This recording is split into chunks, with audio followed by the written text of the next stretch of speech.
Hi friends, welcome to I plus. ഞാൻ Sreelakshmi. So ഇന്നത്തെ ക്ലാസ്സിൽ നമ്മൾ ഡിസ്കസ് ചെയ്യാനായിട്ട് പോകുന്നത് നമുക്കിപ്പം സംഘടിപ്പിച്ചിരുന്ന NDAയുടെ UGC നെറ്റ് ഇംഗ്ലീഷ് ക്വസ്റ്റ്യൻ പേപ്പറാണ്. ഓക്കെ, അപ്പോൾ ലേറ്റസ്റ്റ് ആയിട്ട് നടന്ന നെറ്റ് ഇംഗ്ലീഷിൻ്റെ ക്വസ്റ്റ്യൻ പേപ്പറാണ് ഇന്നത്തെ ക്ലാസ്സിൽ നമ്മൾ അനലൈസ് ചെയ്യാനായിട്ട് പോകുന്നത്. സോ ഓരോ ക്വസ്റ്റ്യൻ ഡിസ്കഷൻ വീഡിയോയും ഞങ്ങൾ ചെയ്യുന്നതും അതേപോലെ തന്നെ നിങ്ങളത് വെയിറ്റ് ചെയ്യുന്നതും ഒത്തിരി പ്രതീക്ഷയോട് കൂടിയാണ് അല്ലേ. പക്ഷേ ഈ ഒരു തവണത്തെ എക്സാം നമുക്ക് ക്യാൻസൽ ചെയ്യുകയുണ്ടായി. ഒരുപാട് വേദനയോട് കൂടിയാണ് നമ്മൾ അതൊക്കെ തന്നെ മനസ്സിലാക്കിയത്.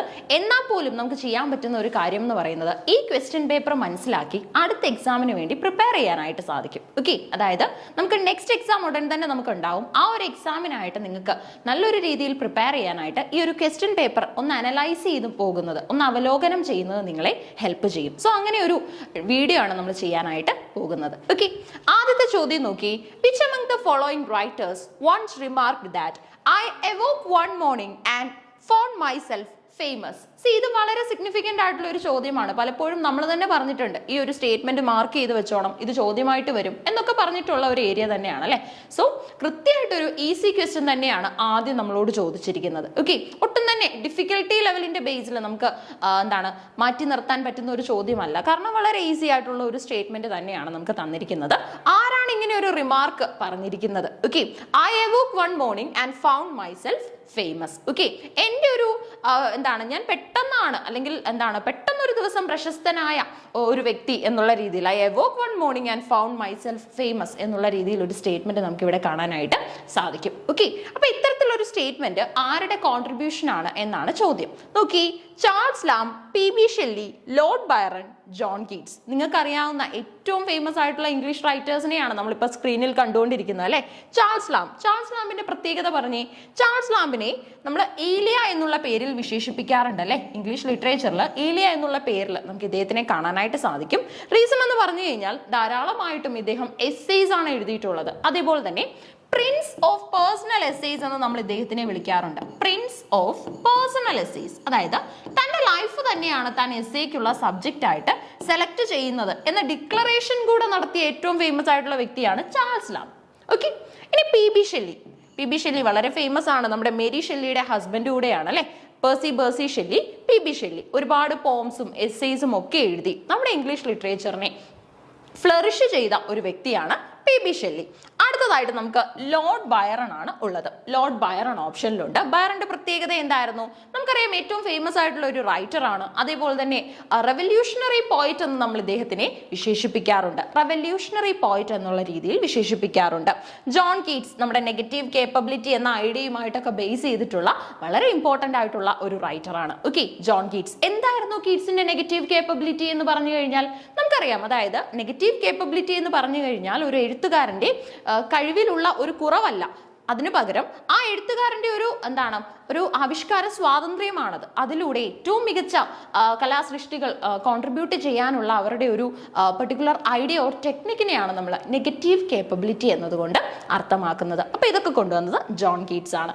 എല്ലാവരും തന്നെ പരിചയമുള്ള റൈറ്റേഴ്സ് തന്നെയാണ് നമ്മൾ കാണുന്നത്. ഇനി ചാൾസ് ലാമ്പിനെ കുറിച്ച് പഠിക്കുമ്പോൾ തന്നെ നമ്മൾ മേരി ലാമ്പിനെ കുറിച്ച് കൂടെ പറയാറുണ്ട്. ചാൾസ് ലാമ്പിന്റെ സഹോദരിയായിരുന്നു മേരി ലാമ്പ്. ഓക്കെ, അപ്പൊ ഇതിൽ ആരെയാണ് നിങ്ങൾ ഈ ഒരു സ്റ്റേറ്റ്മെന്റുമായിട്ട് കണക്ട് ചെയ്യാനായിട്ട് പോകുന്നത്? എക്സാം എഴുതിയ ആൾക്കാർക്ക് വളരെ ഈസി ആയിട്ട് ഇപ്പൊ തന്നെ ആൻസർ ചെയ്യാനായിട്ട് സാധിക്കും. ഇനി അതേപോലെ തന്നെ ഈ വീഡിയോ കാണുന്നത് കഴിഞ്ഞ എക്സാം എഴുതിയവർ മാത്രമായിരിക്കില്ല, നെക്സ്റ്റ് ടൈം ഒക്കെ അപ്പിയർ ചെയ്യാനായിട്ട് വെയിറ്റ് ചെയ്യുന്ന ആൾക്കാരും ഉണ്ടാവും അല്ലെ. സോ അവരൊക്കെ തന്നെ ഈ ഒരു ചോദ്യങ്ങൾ, അതായത് ഇതൊക്കെയാണ് നമ്മുടെ NDAയുടെ ക്വസ്റ്റ്യൻ പാറ്റേൺ എന്ന് മനസ്സിലാക്കി അതുകൂടെ ഒന്ന് നോട്ട് ചെയ്ത് പോകേണ്ടത് അത്യാവശ്യമാണ്. ഓക്കെ, അപ്പൊ ഇതിന്റെ അനാലിസിസ് നമുക്ക് ഇവിടെ കംപ്ലീറ്റ് ചെയ്യാൻ പറ്റും അല്ലേ. അതായത് എല്ലാം മൊത്തത്തിൽ നമുക്ക് ഈ ഒരു ഓപ്ഷൻസ് എല്ലാം തന്നെ മനസ്സിലായിട്ടുണ്ട്. ഇതിന്റെ ആൻസർ വരുന്നത് ലോർഡ് ബൈറൺ ആണ്. Okay, Lord Byron. ഓക്കെ, ഈ ആൻസർ ശരിയായി കാണുമല്ലോ എല്ലാവരുടെയും. ലോർഡ് ബൈറൺ ആയിരുന്നു ഇതിന്റെ ശരി ഉത്തരം. സോ എക്സാം ക്യാൻസൽ ചെയ്തുവെങ്കിൽ പോലും നമുക്ക് ഇതിനെ ഒരു സ്റ്റെപ്പായിട്ട് തന്നെ കൺസിഡർ ചെയ്യാൻ പറ്റും. അടുത്ത പരീക്ഷയ്ക്ക് നമുക്ക് ഇതിൽ നിന്നൊക്കെ തന്നെ ചോദ്യങ്ങൾ പ്രതീക്ഷിക്കാനായിട്ടൊക്കെ സാധിക്കും. സെയിം ക്വസ്റ്റ്യൻ നമുക്ക് ഇനി റിപ്പീറ്റ് ചെയ്യാനുള്ള സാഹചര്യം കുറവാണ്. പക്ഷെ നമുക്ക് ഈ ഓപ്ഷനിലുള്ള എഴുത്തുകാരിൽ നിന്നും അടുത്ത തവണ ചോദ്യങ്ങൾ പ്രതീക്ഷിക്കാം. ഓക്കെ, അടുത്ത നോക്കി. Which of the following definitions of linguistic terms are correct? Okay, കൃത്യമായിട്ട് ദേ ആ ടേംസ് ഇവിടെ നമുക്ക് പ്രൊവൈഡ് ചെയ്തിട്ടുണ്ട്. ഇതിൽ ഏതൊക്കെ ഡെഫിനിഷൻസ് ആണ് കറക്റ്റ് എന്നാണ് ചോദിച്ചിരിക്കുന്നത്. ചില സ്റ്റേറ്റ്മെന്റ്സ് തെറ്റാണ്, ചിലതൊക്കെ തന്നെ ഇവിടെ കറക്റ്റ് ആയിട്ട് നമുക്ക് കാണാനായിട്ട് സാധിക്കും. സോ അത് പിക്ക് ഔട്ട് ചെയ്യുക എന്നുള്ള റെസ്പോൺസിബിലിറ്റിയാണ് ഇവിടെ നമുക്കുള്ളത്. Okay, orthoepy is the study of correct grammar in conformity with established regional pattern. Okay, grammar related ആയിട്ടുള്ള ഒരു ഐഡിയ ആണ് ഓർത്തോപ്പി എന്നാണ് ഫസ്റ്റ് സ്റ്റേറ്റ്മെന്റിൽ പറഞ്ഞിരിക്കുന്നത്. ഇനി രണ്ടാമത്തെ സ്റ്റേറ്റ്മെന്റ് നോക്കി, philology is the study of phonemes and other characteristics of the systems of speech sounds in individual languages. നമുക്ക് എത്രത്തോളം ലാംഗ്വേജുകൾ ഉണ്ടല്ലേ, ഒരുപാട് ലാംഗ്വേജ് വെറൈറ്റിയും ഒക്കെ തന്നെ നമുക്ക് വേൾഡ് ലിറ്ററേച്ചർ ഒക്കെ പരിശോധിച്ചാൽ കാണാനായിട്ട് സാധിക്കും. ഓക്കെ, ഒത്തിരി ലാംഗ്വേജ് വെറൈറ്റീസ് നമുക്ക് എക്സിസ്റ്റ് ചെയ്യുന്നുണ്ട്. ഇനി അതേപോലെ തന്നെ ഈ ഒരു സ്റ്റേറ്റ്മെന്റിൽ നിങ്ങൾക്ക് ഏറ്റവും പരിചയമുള്ള വാക്ക് ഫോണീം എന്നുള്ളതായിരിക്കും. ശരിയല്ലേ? ഫോണീം എന്ന വാക്ക് നിങ്ങൾക്ക് പരിചയമുള്ളതാണ്. ഫോണീം എന്തുമായിട്ട് റിലേറ്റ് ചെയ്തുള്ളതാണ്? ഫോണീം എന്ന് പറയുമ്പോൾ തന്നെ നമുക്കറിയാം സ്പീച്ച് സൗണ്ട്സുമായിട്ടാണ് ഇത് റിലേറ്റ് ചെയ്യുന്നത്. ഓക്കെ, സ്പീച്ച് സൗണ്ട്സുമായിട്ടാണ് റിലേറ്റ് ചെയ്യുന്നത്. ഇനി അതേപോലെ തന്നെ വേർഡുമായിട്ട് റിലേറ്റഡ് ആയിരുന്നെങ്കിൽ അതിനെ നമ്മൾ മോർഫീം എന്ന് പറഞ്ഞേനെ. ഓക്കെ, വേർഡ് റിലേറ്റഡ് ആയിരുന്നുവെങ്കിൽ നമ്മൾ എന്ത് പറയും?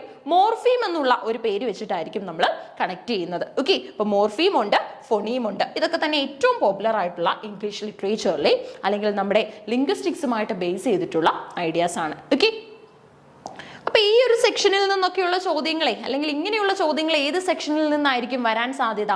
10 യൂണിറ്റുകൾ അറിയാവുന്ന നിങ്ങൾക്ക് അത് ആൻസർ ചെയ്യാൻ പറ്റും. നമ്മുടെ 5ാമത്തെ യൂണിറ്റിൽ നിന്ന് വന്ന ചോദ്യങ്ങളാണ് ഇതൊക്കെ തന്നെ. അടുത്തത്, synchronic study is the pertains to the study of language at a specific historical point.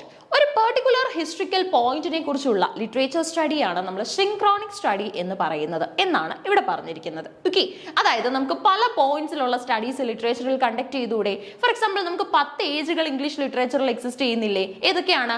Old English, middle English, Renaissance, neo classical, romantic, Victorian, Edwardian, Georgian, modern and also the postmodern period in English literature. ഇത്രയും ages ആണ് നമുക്ക് ലിറ്ററേച്ചറിൽ exist ചെയ്യുന്നത് അല്ലേ?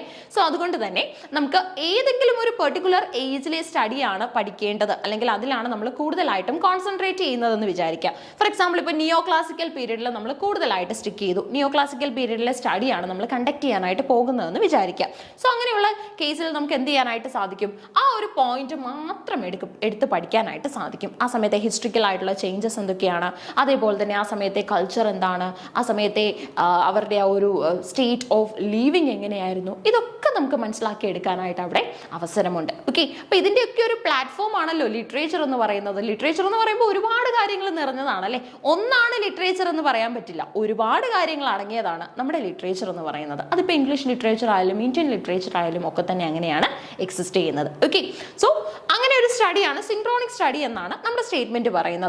Diachronic study pertains to historical dimensions of language, that is linguistic change over the period of time. Okay, അപ്പോൾ അടുത്തത് പറയുന്നത് നമ്മുടെ diachronic study എന്ന് പറഞ്ഞു കഴിഞ്ഞാൽ it's a historical dimension of language, linguistic change over the period of time. Okay, അതായത് ഓരോ പീരീഡിലും നമുക്ക് ലിംഗ്വിസ്റ്റിക് ചേഞ്ചസ് ഒക്കെ ഉണ്ടാവും അല്ലെ? Signifier, signified, langue, parole, sign എന്നൊക്കെ പറഞ്ഞ് ഒരുപാട് ഐഡിയാസ് ആണ് നമ്മൾ ലിംഗ്വിസ്റ്റിക്സിൽ പഠിച്ചു വെച്ചിരിക്കുന്നത് അല്ലെ? ഇങ്ങനെയുള്ള ടേംസിന്റെ ഒക്കെ ഒരു ഉപയോഗം അല്ലെങ്കിൽ ഈ ടേംസിന്റെ ഒക്കെ ഡെഫിനിഷൻ പഠിച്ചതിന്റെ ഒരു പ്രാധാന്യം നിങ്ങൾ മനസ്സിലാക്കുന്നത് ഇങ്ങനെയുള്ള ചോദ്യങ്ങൾ കിട്ടുമ്പോഴാണ് അല്ലെ? ഈ ഒരു 2 ചോദ്യങ്ങൾ അല്ലെങ്കിൽ ഇതുവരെ നമ്മൾ അനലൈസ് ചെയ്ത ചോദ്യങ്ങൾ ഒട്ടും തന്നെ നിങ്ങളെ ബുദ്ധിമുട്ടിക്കാനായിട്ട് പോസിബിലിറ്റി ഇല്ല. കാരണം ഡയറക്റ്റ് ചോദ്യങ്ങളാണ്, ഒട്ടും തന്നെ ഇൻഡയറക്റ്റ് ആയിട്ട് അവിടെ ഒന്നും തന്നെ ചോദിച്ചിട്ടില്ല. ഓക്കെ, അപ്പൊ നമ്മുടെ എക്സാം ഫീഡ്ബാക്സിൽ ഒരുപാട് വന്ന കാര്യങ്ങളാണ്. ഒന്ന് ക്രോണോളജി ചോദിച്ചു, അതേപോലെ തന്നെ നമുക്ക് കൂടുതലായിട്ടും മീൻസ് കൺഫ്യൂസ്ഡ് ആയിട്ടുള്ള ക്വസ്റ്റ്യൻസ്, അതായത് കൺഫ്യൂഷൻ നിറഞ്ഞ സാഹചര്യങ്ങൾ ഉണ്ടായിരുന്നു. അതേപോലെ തന്നെ നമുക്ക് ഒരുപാട് ചോദ്യങ്ങൾ ഡയറക്റ്റ് ആയിട്ടുണ്ടായിരുന്നു. ഇനി അതേപോലെ തന്നെ പ്രാക്ടീസ് ചെയ്ത ചോദ്യങ്ങൾ അതേപോലെ ചോദിച്ചിട്ടുണ്ട്. ഒത്തിരിയാണ് ഫീഡ്ബാക്സ് വരുന്നത് അല്ലേ? സോ ഇതൊക്കെ അനലൈസ് ചെയ്ത്, അതായത് ഒരു അധ്യാപകൻ അല്ലെങ്കിൽ അധ്യാപിക ഒരാളുടെ ഫീഡ്ബാക്കിനെ ബേസ് ചെയ്താവില്ല അഭിപ്രായം പറയുന്നത് അല്ലെ? ഒരുപാട് ആൾക്കാരുടെ കേട്ട കുട്ടികളുടെ ഒക്കെ ഫീഡ്ബാക്കിനെ ബേസ് ചെയ്തിട്ടുള്ള ഒരു ഒപ്പീനിയൻ ആയിരിക്കും സ്റ്റേറ്റ് ചെയ്യുന്നത്. സോ ഈ ഒരു ചോദ്യ പേപ്പർ വളരെ കൃത്യമായിട്ട് തന്നെ പഠിച്ചു പോവുക. ഇതിൻ്റെ ഒരു പോയിന്റ് ഇപ്പോൾ ഡിഫിക്കൽട്ട് ആണോ, ആവറേജ് ആണോ, ഈസി ആണോ എന്നൊക്കെ ചോദിച്ചു കഴിഞ്ഞാൽ പഠിച്ച കുട്ടികൾക്ക് ഒരു പരിധി വരെ ആൻസർ ചെയ്യാൻ സാധിച്ചിരിക്കുമെന്ന് തന്നെയാണ് എൻ്റെ ഒരു വിശ്വാസം. കാരണം കൃത്യമായിട്ട് നമുക്ക് ആ ഒരു പഠിച്ച കാര്യങ്ങളിൽ നിന്നുള്ള ചോദ്യങ്ങളൊക്കെ വന്നിട്ടുണ്ട്. ഇനി അതേപോലെ തന്നെ NTA UGC NET പരീക്ഷയാണ് നിങ്ങൾ എഴുതുന്നത്, എക്സാം ക്യാൻസൽ ചെയ്തോ എന്നുള്ളതല്ല, എങ്കിൽ പോലും ഇത്രത്തോളം ഒരു ഹൈലി ക്വാളിഫിക്കേഷന് വേണ്ടിയുള്ള ഒരു എക്സാം ആണ് നിങ്ങൾ എഴുതുന്നത്. സോ അതുകൊണ്ട് തന്നെ എല്ലാ ചോദ്യങ്ങളും ഡയറക്റ്റ് ആയിട്ടോ അല്ലെങ്കിൽ എല്ലാ ചോദ്യങ്ങളും ക്രോണോളജി ബേസ് ചെയ്ത് മാത്രമായിട്ടോ ഒന്നും ചോദിക്കില്ല. ഒരു മിക്സ് ഓഫ് ക്വസ്റ്റ്യൻസ് ആയിരിക്കും നിങ്ങൾക്ക് അവിടെ കിട്ടുന്നത്. ഓക്കെ, അതായത് 1 തവണയും 2 തവണയും 3 തവണയും ഒക്കെ അപ്പിയർ ചെയ്ത കുട്ടികൾ ഉണ്ടാവും അല്ലെ NTA UGC NET പരീക്ഷയ്ക്കായിട്ട്. സോ അതുകൊണ്ട് നേരത്തെ ഒരു വിദ്യാർത്ഥി ഇപ്പോൾ ഒരു അധ്യാപിക എന്ന നിലയിൽ എനിക്ക് പറയാനായിട്ട് സാധിക്കുന്നത് പ്രീവിയസ് ഇയർ ക്വസ്റ്റ്യൻസ് അനലൈസ് ചെയ്യുന്നതിൻ്റെ ഒരു റിഫ്ലക്ഷൻ നിങ്ങൾക്ക് എന്തായാലും എക്സാമിന് ഉണ്ടായിരിക്കും. ഓക്കെ. അടുത്തത് phonology is the study of language in its cultural and social context. Okay, phonology എന്ന് പറഞ്ഞു കഴിഞ്ഞാൽ ലാംഗ്വേജിന്റെ cultural and social context based ആയിട്ടുള്ള സ്റ്റഡി ആണെന്നാണ് പറഞ്ഞിരിക്കുന്നത്. ഇനി അടുത്ത് നോക്കി, നമുക്കിത് ഇവിടെ കൃത്യമായിട്ട് ഇത്രയും ഓപ്ഷൻസും ബേസ് ചെയ്തിട്ട് കുറച്ച് അതായത് നമ്മൾ ആ വായിച്ച സ്റ്റേറ്റ്മെന്റ്സിനെ ബേസ് ചെയ്തിട്ട് കുറച്ച് ഓപ്ഷൻസ് ഇവിടെ പ്രൊവൈഡ് ചെയ്തിട്ടുണ്ട്. ഇതിൽ ഏത് ഓപ്ഷനാണ് കറക്റ്റ്, ഏത് ഓപ്ഷനാണ് റൈറ്റ് വൺ എന്ന് മാത്രം നിങ്ങൾ പിക്ക് ഔട്ട് ചെയ്താൽ മതി. ഓക്കെ, നോക്കി, എ ആൻഡ് ബി ഉള്ളി, ബി ആൻഡ് ഇ ഉള്ളി, അതേപോലെ തന്നെ സി ആൻഡ് ഡി ഉള്ളി, എ ആൻഡ് ഇ ഉള്ളി. ഓക്കെ, സ്റ്റേറ്റ്മെന്റ്സ് നിങ്ങൾ ഒരുപക്ഷെ മറന്നിട്ടുണ്ടാവും അല്ലെ, അല്ലെങ്കിൽ ക്വസ്റ്റ്യൻ പേപ്പറിൽ കയ്യിലുള്ളവർ ഉറപ്പായിട്ടും എന്ത് ചെയ്യുക, നമ്മുടെ വീഡിയോ ഒന്ന് പോസ് ചെയ്തിട്ട് ക്വസ്റ്റ്യൻ പേപ്പർ എടുക്കുക. ക്വസ്റ്റ്യൻ പേപ്പർ എടുത്തതിന് ശേഷം അതുമായിട്ട് ഇരുന്നുകൊണ്ട് ആൻസർ ചെയ്യുന്നതും വളരെ നല്ലതാണ്. അല്ലാത്ത പക്ഷം നിങ്ങൾക്ക് സ്ക്രീനിൽ കാണുന്ന സ്റ്റേറ്റ്മെന്റ്സ് കൃത്യമായിട്ട് ഒന്നും കൂടെ വായിച്ചു നോക്കാം. അതിനുശേഷം ഉചിതമായിട്ടുള്ള ഒരു ഉത്തരം സെലക്ട് ചെയ്യാനായിട്ട് സാധിക്കും. ഓക്കെ, കുറച്ച് കുട്ടികളൊക്കെ തെറ്റിപ്പോയി അല്ലെങ്കിൽ കൺഫ്യൂഷൻ ആയി പോയി, എല്ലാം കൂടെ കണ്ടു കഴിഞ്ഞപ്പോൾ ആകെപ്പാടെ ഒരു ഭയമായി പോയി എന്നൊക്കെ പറഞ്ഞ ഒരു ചോദ്യം തന്നെയാണ് ഈ രണ്ടാമത്തെ ചോദ്യം. ഓക്കെ, അപ്പം ഓർത്തോപി, ഫിലോളജി, സിങ്ക്രോണിക് സ്റ്റഡി, അതേപോലെ തന്നെ ഡയക്രോണിക് സ്റ്റഡി, ഫൊണോളജി, ഇതെല്ലാം നമുക്ക് ഈ ഒരു ചോദ്യത്തിലായിരുന്നു വന്നിരുന്നത്. ഓക്കെ, ഇതിന്റെ ശരി ഉത്തരം വരുന്നത് option C and D only എന്നാണ്. Okay, C and D only എന്ന് പറയുമ്പോൾ ഏതാണ്, മൂന്നാമത്തതാണ് അല്ലെ, സി ആൻഡ് ഡി ഒള്ളി എന്നുള്ളതാണ് ശരി ഉത്തരമായിട്ട് നമുക്ക് വരുന്നത്. ഓക്കെ, അപ്പൊ സി ആൻഡ് ഡി ഏതാണെന്ന് ഒന്നുകൂടെ ചെക്ക് ചെയ്താലോ, സി ആൻഡ് ഡി സ്റ്റേറ്റ്മെന്റ് ഏതായിരുന്നു എന്ന് ഒന്നുകൂടെ നോക്കാം. നോക്കി, സിങ്ക്രോണിക് ആൻഡ് ഡയക്രോണിക് സ്റ്റഡിയെ കുറിച്ചുള്ള സ്റ്റേറ്റ്മെന്റ് ആയിരുന്നു കറക്റ്റ് ആയിട്ടുള്ളത്. അത് കൃത്യമായിട്ട് തന്നെയാണ് നമുക്ക് ക്വസ്റ്റ്യൻ പേപ്പറിൽ തന്നിരിക്കുന്നത്. ബാക്കി 3 സ്റ്റേറ്റ്മെന്റ്സിലും നമുക്ക് മിസ് മാച്ചസ് ഒക്കെ കാണാനായിട്ട് സാധിക്കും. ഓക്കെ, അതിനെ എലിമിനേറ്റ് ചെയ്തുകൊണ്ട് കറക്റ്റ് ആൻസർ നമുക്ക് എടുക്കാം. മൂന്നാമത്തെ ചോദ്യം നമുക്കൊന്ന് നോക്കിയാലോ. തേർഡ് ക്വസ്റ്റ്യൻ ആണേ. തേർഡ് ക്വസ്റ്റ്യൻ കണ്ടപ്പോൾ പെട്ടെന്നൊരു സന്തോഷമൊക്കെ തോന്നിക്കാണും. കാരണം ജോൺ മിൽട്ടനെ കുറിച്ചാണ് ചോദിച്ചിരിക്കുന്നത് അല്ലെ. ജോൺ മിൽട്ടൺ വളരെ സിഗ്നിഫിക്കന്റ് ആയിട്ടുള്ള ഒരു ഇംഗ്ലീഷ് റൈറ്റർ ആയിരുന്നു. പാരഡൈസ് ലോസ്, പാരഡൈസ് റീഗെയിൻഡ് എന്നൊക്കെയുള്ള ഒരുപാട് കോൺട്രിബ്യൂഷൻസ് ഇദ്ദേഹത്തിന് നടത്താനായിട്ട് സാധിച്ചിട്ടുണ്ട്. ആൻഡ് തന്റെ ലൈഫിന്റെ ലാസ്റ്റ് പീരീഡിൽ ഇദ്ദേഹം ബ്ലൈൻഡ് ആയിരുന്നു എന്നൊക്കെയുള്ള ഒരുപാട് ഐഡിയാസ് നമുക്ക് കിട്ടും. ഓക്കെ, ഇദ്ദേഹത്തിന്റെ ബയോഗ്രഫി ഒക്കെ ചെക്ക് ചെയ്യുന്ന സമയത്ത് എപ്പോഴും റൈറ്റേഴ്സിനെ കുറിച്ച് പഠിക്കുമ്പോൾ അവരുടെ കൂടുതൽ കാര്യങ്ങൾ മനസ്സിലാക്കി പഠിക്കുക. ഫാക്ട്സ് ഒക്കെ കേട്ട് കഴിഞ്ഞാൽ അല്ലെങ്കിൽ കുറച്ചും കൂടെ അവരുടെ പേഴ്സണൽ ലൈഫിനെ കുറിച്ചൊക്കെയുള്ള ഐഡിയാസ് ഒക്കെ കേട്ട് കഴിഞ്ഞാൽ അത് ഒരുപക്ഷെ നിങ്ങൾ മറന്നുപോവില്ല, അത്ര പെട്ടെന്ന് മറന്നുപോവില്ല. സോ അങ്ങനെയുള്ള കാര്യങ്ങളൊക്കെ ഓർത്ത് വെക്കുക. ഇദ്ദേഹം ബ്ലൈൻഡ് ആയിരുന്നു ഇദ്ദേഹത്തിന്റെ ലൈഫിന്റെ ലാസ്റ്റ് ടൈം പീരീഡിൽ. ഓക്കെ, പാരഡൈസ് ലോസ്റ്റ് നമുക്കറിയാം 12ഓളം ബുക്കുകൾ ഇൻക്ലൂഡഡ് ആയിട്ടുള്ള ഏറ്റവും ഇമ്പോർട്ടന്റ് ആയിട്ടുള്ള ഒരു കോൺട്രിബ്യൂഷൻ ആയിരുന്നു. ചോദ്യം വായിച്ചാലോ. What is the correct chronological order of the works of John Milton? നിങ്ങൾ എക്സ്പെക്ട് ചെയ്ത ചോദ്യമാണോ ജോൺ മിൽട്ടണിൽ നിന്നും ഒരു ക്രോണോളജി ക്വസ്റ്റ്യൻ? വൈ നോട്ട് അല്ലേ? കാരണം ക്രോണോളജി ജോൺ മിൽട്ടൺ ഏറ്റവും സിഗ്നിഫിക്കന്റ് ആണ്. കാരണം ജോൺ മിൽട്ടൺ എന്ന് പറയുന്നത് അത്രത്തോളം പോപ്പുലർ ആയിട്ടുള്ള ഒരു റൈറ്റർ ആണ് അല്ലെ. മൈനർ റൈറ്റർ ഒന്നും അല്ല, മേജർ റൈറ്റർ തന്നെയാണ്. സോ അദ്ദേഹത്തിന്റെ വർക്കിന്റെ ബേസ് ചെയ്തിട്ടുള്ള ഒരു ക്രോണോളജിയാണ് ഇവിടെ ചോദിച്ചിരിക്കുന്നത്. Okay, what is the correct chronological order of the works of John Milton? ഇനി അതേപോലെ തന്നെ കുറച്ച് കുട്ടികൾ ഇവിടെ ഒരു കൺഫ്യൂഷൻ പറഞ്ഞിട്ടുണ്ട്. അതായത് ഇയർ ഓഫ് പബ്ലിക്കേഷന്റെ ബേസിലാണോ റിട്ടൺ ഇയറിന്റെ ബേസിലാണോ ഈ ചോദ്യം ചോദിച്ചിരിക്കുന്നതെന്ന് ഒരുപാട് ആൾക്കാർ ചോദിച്ചായിരുന്നു. ഓക്കെ, കൃത്യമായിട്ട് ഇവിടെ നമുക്ക് what is the correct chronological order of the works of John Milton എന്ന് ചോദിച്ചു കഴിഞ്ഞാൽ അങ്ങനെ സെലക്റ്റീവ് ആയിട്ട് അല്ലെങ്കിൽ ഇങ്ങനെ ഡിഫറൻഷിയേറ്റ് ചെയ്തിട്ടില്ല based on the year of publication അല്ലെങ്കിൽ based on the year in which the work is written എന്നൊന്നും പറഞ്ഞിട്ടില്ല. ജസ്റ്റ് ഇങ്ങനെ മാത്രമാണ് നമുക്ക് തരുന്നത്. സോ ഒരു കൺഫ്യൂഷന്റെ പോസിബിലിറ്റി കുറച്ച് പേർക്കെങ്കിലും ഫീൽ ചെയ്തതിൽ നമുക്ക് തെറ്റ് പറയാനായിട്ടും സാധിക്കില്ല. ഓക്കെ, എന്തായാലും നമുക്ക് നോക്കാം. Paradise Lost, Paradise Regained, Lycidas, കോമസ്, അതേപോലെ തന്നെ എൽ അലഗ്രോ, ഇത്രയും വർക്ക്സ് ആണ് നമുക്ക് തന്നിരിക്കുന്നത്. ഓക്കെ, അപ്പൊ ഈ കോമസിന്റെ ഒക്കെ പ്രത്യേകത എന്ന് പറയുന്നത് ഇതൊരു മാസ്ക് ആണ്. ഓക്കെ, അതായത് ഒരുപാട് മാസ്ക്, ദാറ്റ് മീൻസ് എന്താണ്, പെർഫോമൻസ് പോലെയുള്ള ജസ്റ്റ് ലൈക്ക് ഒരു ആർട്ട് പെർഫോമൻസിന്റെ രീതിയിലുള്ള കോൺട്രിബ്യൂഷൻസ് ഒക്കെ നമ്മുടെ ജോൺ മിൽട്ടൺ നടത്തിയിട്ടുണ്ട്. ആ കൂട്ടത്തിൽ ഒന്നാണ് ഈ കോമസ് എന്ന് പറയുന്നത്. Okay, Paradise Lost, Paradise Regained, Lycidas, Comus, L'Allegro, ഇത്രയും വർക്ക്സ് ആണ് നിങ്ങൾക്ക് കാണാൻ പറ്റുന്നത്. ഓക്കെ, ഈ പാരഡൈസ് ലോസ്റ്റിനെ കുറിച്ചൊക്കെ പറയുകയാണെങ്കിൽ പാരഡൈസ് ലോസ്റ്റിൽ മിൽട്ടൺ സെയ്റ്റനെയാണ് സപ്പോർട്ട് ചെയ്യുന്നത്. മിൽട്ടണിൽ സെയ്റ്റന്റെ എലമെന്റ്സ് ആണ് കാണാൻ സാധിക്കുന്നതെന്നൊക്കെ ഒരുപാട് ക്രിട്ടിക്സ് ആണ് അവകാശവാദങ്ങൾ നടത്തിയിട്ടുള്ളത്. ഇനി അതേപോലെ തന്നെ 12ഓളം ബുക്കുകൾ നിങ്ങൾക്ക് ഈ ഒരു പാരഡൈസ് ലോസ്റ്റിന്റെ ഭാഗമായിട്ട് കാണാൻ സാധിക്കും. ഇനി അതേപോലെ തന്നെ താൻ ചെയ്തിട്ടുള്ള ആ ഒരു സെയ്റ്റനെ വർക്ഷിപ്പ് ചെയ്തത് തെറ്റാണ് എന്നുള്ള രീതിയിലുള്ള ഒരു ഡിക്ലറേഷൻ ഒക്കെ നമുക്ക് കാണാൻ സാധിക്കുന്നത് പാരഡൈസ് റീഗെയിൻഡിലാണ്. ഓക്കെ, ഈ പാരഡൈസ് റീഗെയിൻഡ് എന്ന് പറയുന്നത് തന്റെ ലൈഫിന്റെ ലാസ്റ്റ് സ്റ്റേജിലാണ് ഇദ്ദേഹം എഴുതുന്നത്. പാരഡൈസ് മീൻസ് ഹെവൻ എന്നുള്ള ഒരു കോൺസെപ്റ്റ് നമുക്ക് കിട്ടും. Paradise lost and at the last stage of his life he just regained it. Okay, അദ്ദേഹം ബ്ലൈൻഡ് ഒക്കെ ആയിരുന്നു. സോ ഒരു സമയത്ത് ഒരുപാട് അസിസ്റ്റൻസിന്റെ ഒക്കെ ഹെൽപ്പോട് കൂടിയാണ് ലാസ്റ്റ് ടൈം പീരീഡിലെ വർക്ക്സ് ഒക്കെ തന്നെ പബ്ലിഷും ചെയ്തത്. Okay, choose the correct answer from the options given below. So first option, അതായത് നിങ്ങൾക്ക് ഈ ഒരു ഓപ്ഷൻസ് ഒന്ന് നോക്കാം. EDCAB, CDBAE, ABECD CEABD ഇത്രയും ഓപ്ഷൻസ് ആണ് നമുക്ക് തന്നിട്ടുള്ളത്. ഓക്കെ, ഇങ്ങനെയുള്ള ചോദ്യങ്ങൾ വരുമ്പോൾ ഒറ്റ നോട്ടത്തിൽ നമുക്ക് ആൻസർ ചെയ്യാൻ കുറച്ച് ബുദ്ധിമുട്ടുണ്ടാവും. സോ ആ സമയത്ത് നമ്മൾ എന്തായിരിക്കും ചെയ്യുന്നത്?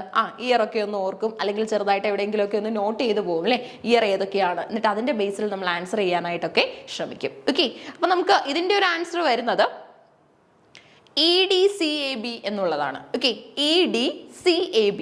ഓക്കെ, EDCAB എന്നുള്ള ഓർഡറിലാണ് നമുക്ക് ഇതിന്റെ ഒരു എന്താണ് പബ്ലിക്കേഷൻ നമുക്ക് കാണാനായിട്ട് സാധിക്കുന്നത്. Okay, EDCAB.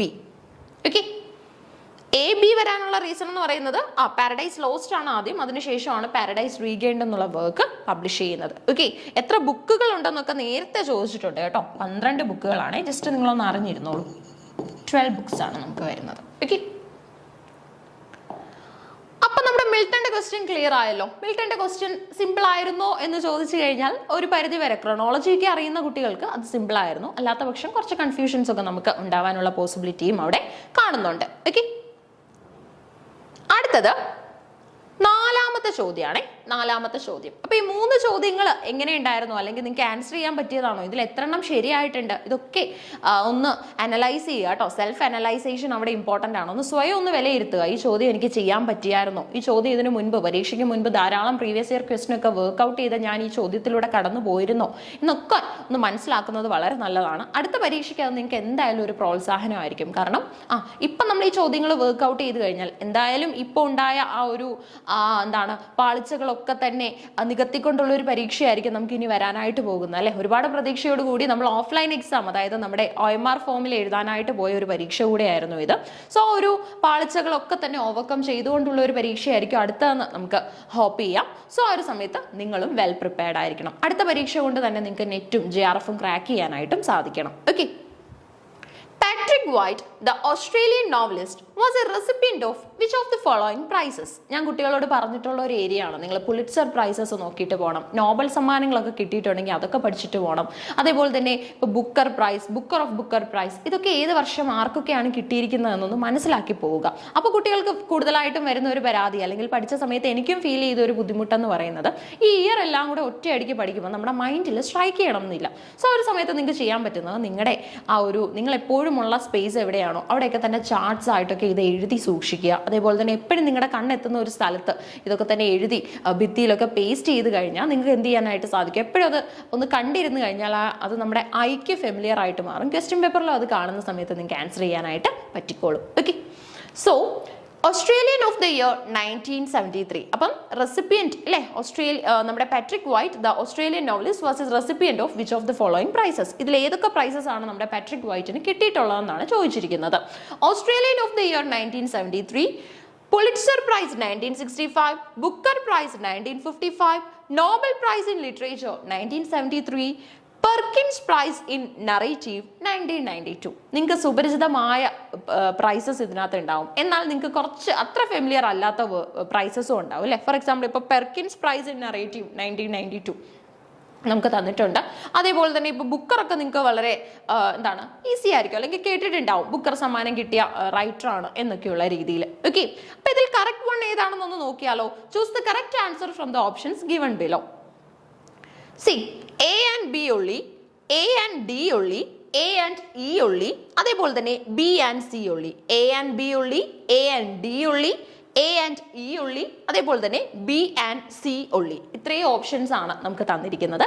ഇതിൽ നമ്മുടെ പാട്രിക് വൈറ്റ് റിസീവ് ചെയ്തിട്ടുള്ളതായ പ്രൈസ് ഏതാണ് എന്ന് നമ്മൾ കണ്ടെത്തണം. ഓക്കെ, അപ്പൊ ഇതിന്റെ ആൻസർ വരുന്നത് A and D only ആണ്. A and D only എന്ന് പറയുമ്പോൾ ഏത് ഓപ്ഷനാ? A and D only ഏത് ഓപ്ഷനാ? രണ്ടാമത്തെ ആണല്ലേ A and D. Second option ആണ് നമുക്ക് കറക്റ്റ് ആയിട്ട് ഇവിടെ മനസ്സിലാക്കാനായിട്ട് പറ്റുന്നത്. അപ്പൊ സ്റ്റേറ്റ്മെന്റ് ഇനി ഒന്ന് നോക്കിയാലോ. ദേ, ഓസ്ട്രേലിയൻ ഓഫ് ദ ഇയർ 1973, അതേപോലെ തന്നെ നോബൽ പ്രൈസ് ഇൻ ലിറ്ററേച്ചർ 1973, രണ്ടും സെയിം ഇയർ ആണ് കാണിച്ചിരിക്കുന്നത്.